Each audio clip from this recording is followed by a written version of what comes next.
Welcome back to Choose Right, the podcast where we dive deep into what it really takes to build strong, emotionally intelligent relationships. I'm Alex.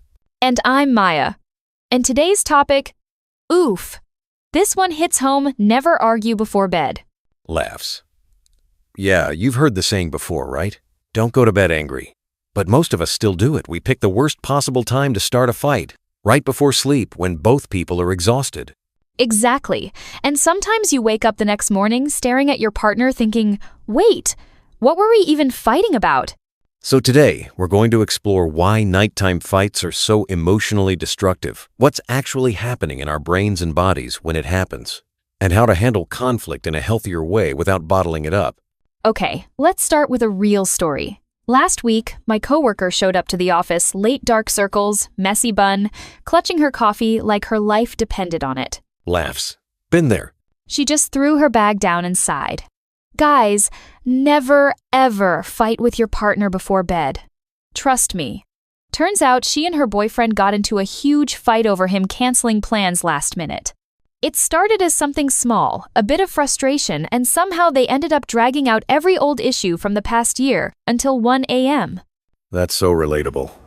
And what's wild is that kind of late-night spiral doesn't just wreck your mood, it wrecks your sleep, your next day, your connection, everything. So why is it that so many fights happen at night? Is it just bad timing, or is there something deeper going on? Actually, it's both psychology and biology. At night, our brains are literally running on fumes.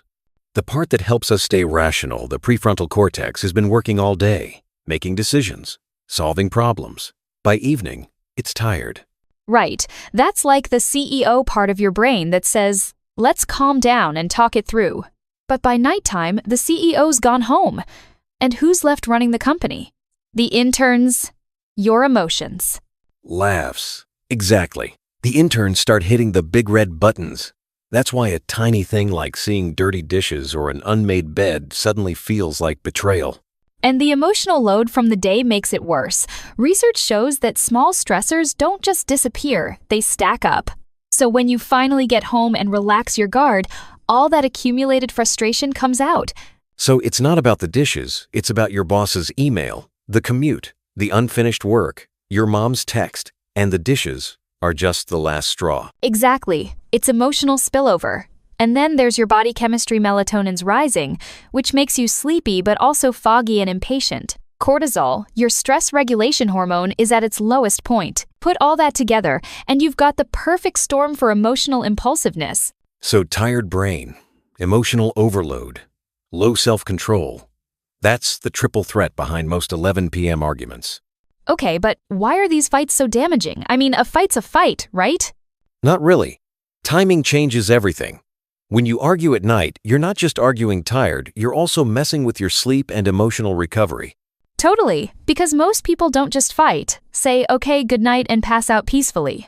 One person tries to scroll on their phone to calm down, the other sees that as, you're ignoring me. And suddenly, you're in a cycle of misinterpretation. Exactly. Psychologists call that mismatched regulation. One partner's trying to self-soothe, the other feels abandoned, especially if they have an anxious attachment style. And that anxious brain goes wild. They start replaying every word. Did he mean it when he said that? Is this fight bigger than I think? Are we breaking up? Meanwhile, the avoidant partner is thinking, I just need to cool down.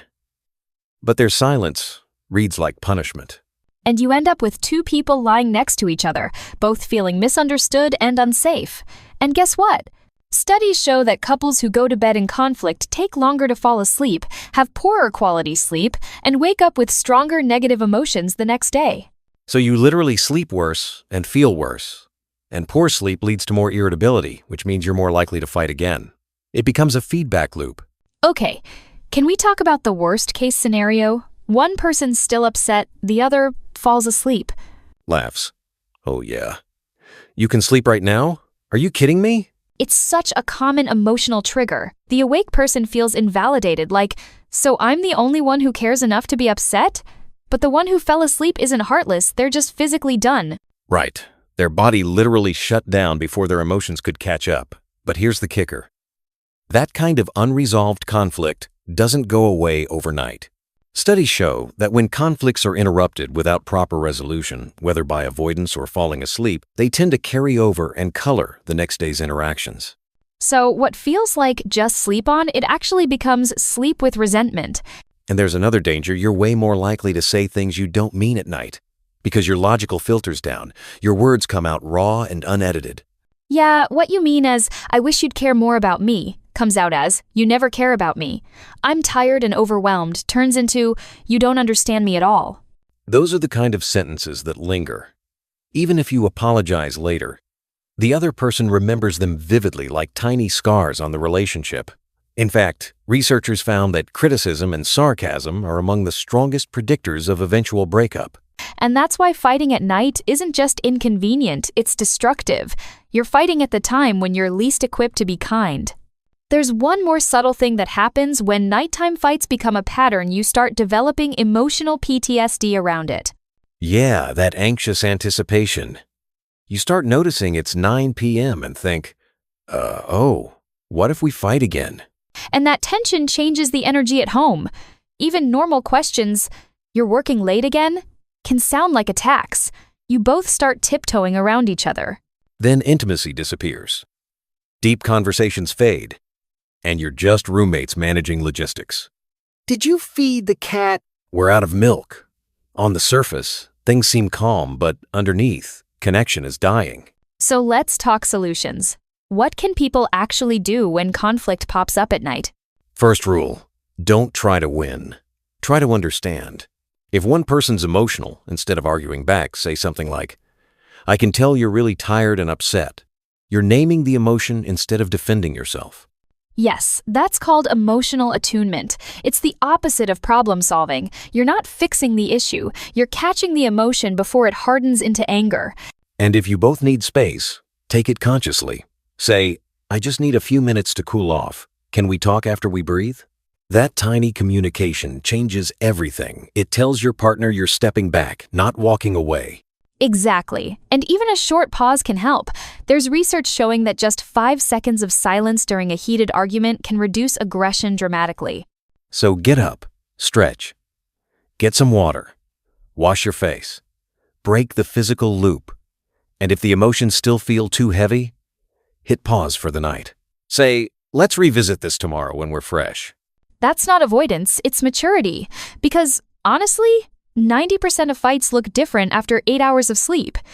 So, the big takeaway: nighttime is the worst time to try to fix a relationship problem.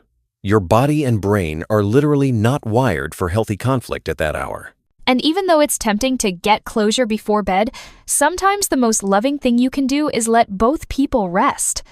Exactly. Solve emotions first, not problems. Because when you wake up rested and calmer, real understanding becomes possible. So tonight, if tension starts building, try saying this: "I love you. Let's talk tomorrow." Then turn off the light, breathe, and give each other peace.